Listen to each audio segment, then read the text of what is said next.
नमस्कार। स्वागत है आप सभी का आपके अपने चैनल दिव्य दृष्टि में। आइए माघ मास के 24वें अध्याय का महात्म्य सुनते हैं।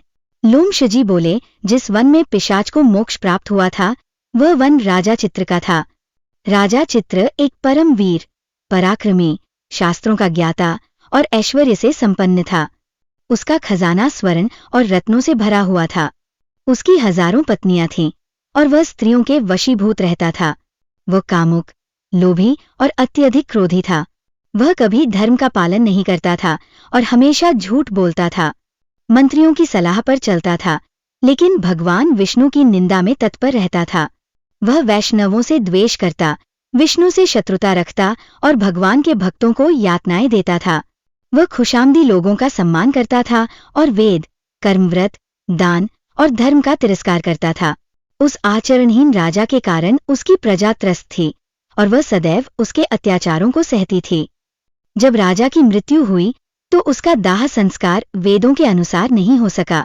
उसके पापों के कारण यमदूतों ने उसे घेर लिया और उसे अग्नि में जलती हुई लोहे की कीलों से दंडित करने के लिए एक मार्ग पर घसीटने लगे। उस मार्ग में ज्वालामुखी की तरह जलते हुए शूल थे जो असहनीय पीड़ा देते थे।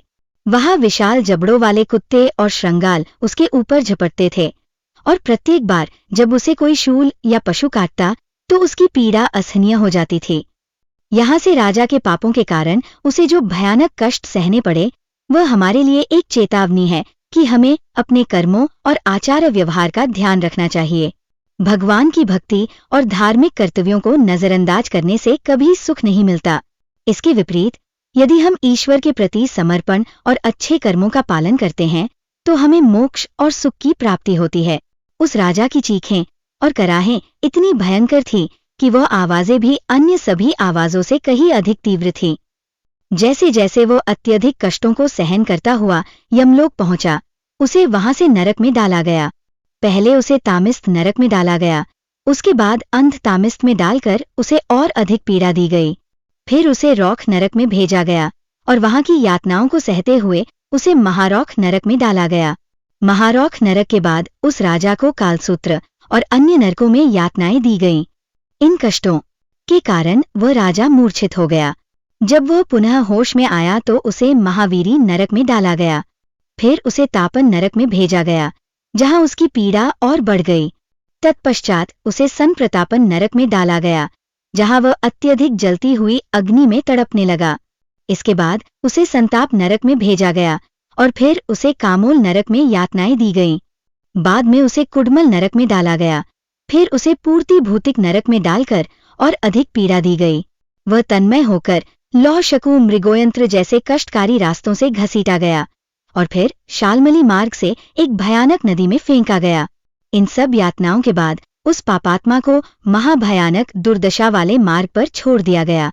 फिर उसे लौह तारकादि नरकों में डाला गया, जहां उसकी पीड़ा अनंत तक चलती रही।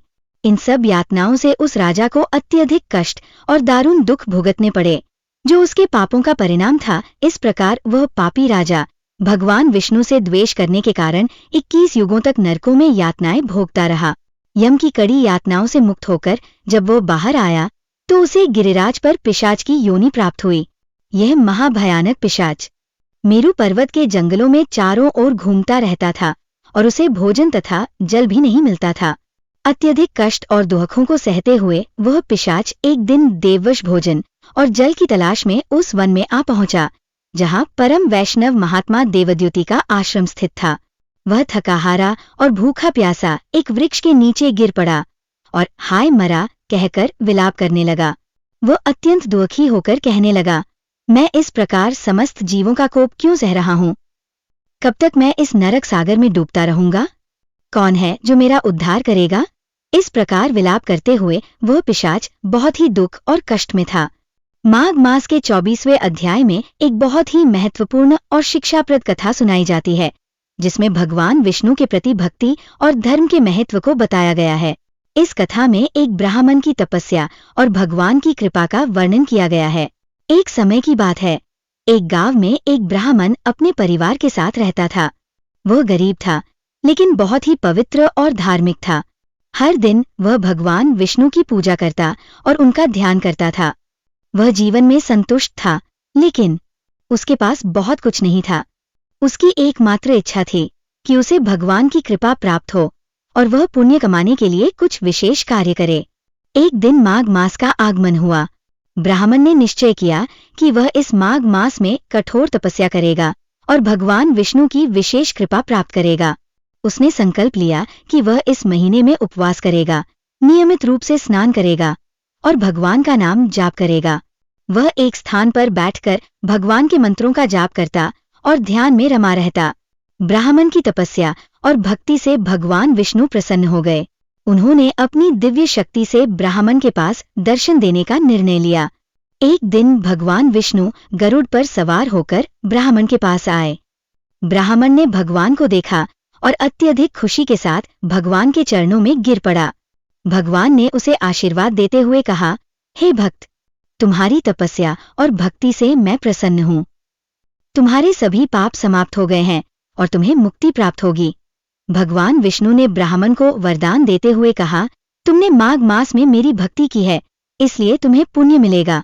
तुम्हारे सभी कष्ट समाप्त हो जाएंगे और तुम्हारा जीवन सुखमय होगा। तुम्हारी संतति भी समृद्ध होगी और तुम्हारे घर में कभी भी दरिद्रता नहीं आएगी। भगवान विष्णु ने यह भी कहा कि जो भी भक्त माघ मास में इस प्रकार तपस्या करता है और भगवान का ध्यान करता है, वह पापों से मुक्त होकर स्वर्ग को प्राप्त करता है। भगवान ने ब्राह्मण से कहा, तुमने मुझसे जो भक्ति की है उसका फल तुम्हें अवश्य मिलेगा। इस कथा से ये शिक्षा मिलती है कि माघ मास में भगवान विष्णु की भक्ति और तपस्या से जीवन में सुख, समृद्धि और मुक्ति प्राप्त होती है। जो व्यक्ति सच्चे मन से भगवान की पूजा और भक्ति करता है, उसे भगवान की कृपा अवश्य मिलती है। माघ मास का ये समय विशेष रूप से भगवान की पूजा और तपस्या के लिए उपयुक्त माना जाता है और इस समय में किए गए पुण्य कार्यों का फल महान होता है। माघ मास में भगवान की भक्ति और तपस्या का महत्व अत्यधिक है। भगवान विष्णु की कृपा से सभी दुखों और कष्टों का नाश होता है और भक्त को सुख, समृद्धि और मोक्ष की प्राप्ति होती है। यह कथा हमें ये सिखाती है कि भक्ति और तपस्या से भगवान की कृपा प्राप्त की जा सकती है और जीवन को पुण्य और शांति से भरा जा सकता है। यदि ये जानकारी उपयोगी लगी हो तो इसे लाइक और शेयर करें। साथ ही चैनल को सब्सक्राइब करना न भूलें। कमेंट बॉक्स में जय श्री विष्णु लिखकर अपनी राय जरूर दें।